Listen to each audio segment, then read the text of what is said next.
दोस्तों, आपने फिल्मों में तो बहुत से कैदियों को जेल से भागते हुए देखा होगा। क्या आपने कभी असल जिंदगी में कैदियों को भागते देखा है? अगर नहीं, तो चलिए आज हम आपको ले चलते हैं एक ऐसे कैदी के पास जिसने नामुमकिन को भी मुमकिन कर दिखाया है। एक ऐसा कैदी जिसे दुनिया में कोई कैद करके नहीं रख सकता। दोस्तों, ये वो कैदी है जिनके भागने के तरीकों के सामने अच्छी अच्छी फिल्मों की कहानियां भी फेल हैं। तो दोस्तों, वीडियो को अंत तक जरूर देखें। चलिए ले चलते हैं आपको अल्काट्राज़ में। दोस्तों, ये एक ऐसी जेल है जो अपने स्ट्रिक्ट लॉस और रेस्ट्रिक्शन के लिए जानी जाती थी, क्योंकि इस जगह से बाहर निकल पाना अपराधियों की बस की बात नहीं थी। जिसका सबसे बड़ा कारण ये था कि ये जेल कोई ऐसी वैसी जगह पर नहीं बनी थी, बल्कि सैन फ्रांसिस्को कैलिफोर्निया में मौजूद एक आइलैंड पे बनी थी। जिस वजह से अगर कोई कैदी जेल तोड़कर बाहर निकल भी जाता है तो भी उसकी प्रॉब्लम्स खत्म नहीं होने वाली, क्योंकि उसकी अगली प्रॉब्लम पानी को पार करके बाहर निकलना है। देखिए, असल में आइलैंड पर जेल बनाई ही इसलिए जाती है ताकि अगर कोई भी कैदी पानी के रास्ते बाहर निकलकर भागने की कोशिश करता है तो उसे जल्द से जल्द पकड़ लिया जाता है, क्योंकि जाहिर सी बात है कि जेल के अधिकारियों के पास नाव या फिर बाकी अन्य विकल्प होते हैं ताकि वो निहत्थे कैदियों को सरलता से पकड़ सके। और इसी वजह से ये जेल बहुत ही ज्यादा फेमस हुई, जिसे कोई भी कैदी तोड़कर भाग नहीं सकता।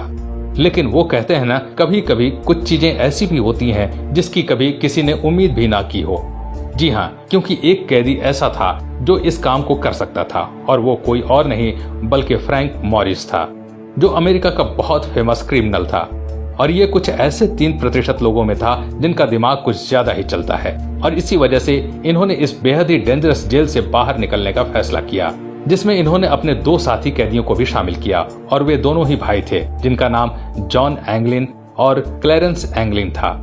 और उन लोगों ने धीरे धीरे प्लान बनाना शुरू किया। हालांकि प्लान का मास्टरमाइंड फ्रैंक मॉरिस ही था, क्योंकि उसके अलावा कोई और व्यक्ति हो ही नहीं सकता जो इस बेहद ही कड़ी निगरानी वाली जेल से भाग निकले।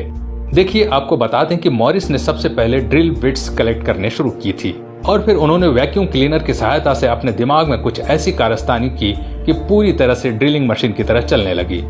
खैर, ये उतनी ज्यादा इफेक्टिव नहीं थी, लेकिन काम चलाऊ तो थी ही। और इस तरह की कोई भी चीज जेल के अंदर बनाना वाकई काबिले तारीफ है। लेकिन मॉरिस ने ये काम कर दिखाया, और फिर उन्होंने जॉन और उनके भाई से कहा कि वो दोनों जितने भी हथियार पॉसिबल हो कलेक्ट कर लें। जिस चीज को करने में उन्हें पूरे 6 महीने लग गए। और वहीं दूसरी तरफ मॉरिस हर रोज दीवार पर छेद करना शुरू कर देते थे। परंतु इधर सबसे बड़ी दिक्कत ये थी कि दीवार पर छेद करते वक्त बहुत ही ज्यादा आवाज होती थी। जिस चीज से बचने के लिए उन्होंने छेद करने का ऐसा टाइम चुना जिस वक्त जेल में मौजूद सभी लोग दूसरे कामों में बिजी होते थे। और अंत के आते ही उन्होंने वॉल में छेद करना शुरू कर दिया। मगर इन्होंने देखा कि वॉल टूटना शुरू हो गई है और वहां के गार्ड्स को इन पर शक न हो, इस कारण से इन्होंने सीमेंट लगाकर दीवार को चिपकाना शुरू कर दिया। और एक वक्त वो आया जब सीमेंट पूरी तरह से चिपक चुका था, और बाद में उन लोगों ने ये डिसीजन लिया कि वो आज ही इस जगह से बाहर निकलेंगे। इसके पश्चात उन्होंने उस चिपकी हुई वॉल को फिर से तोड़ना शुरू किया, और तोड़ने के बाद फ्रैंक मॉरिस की सहायता से ये लोग आइलैंड के बाहर निकल भी गए।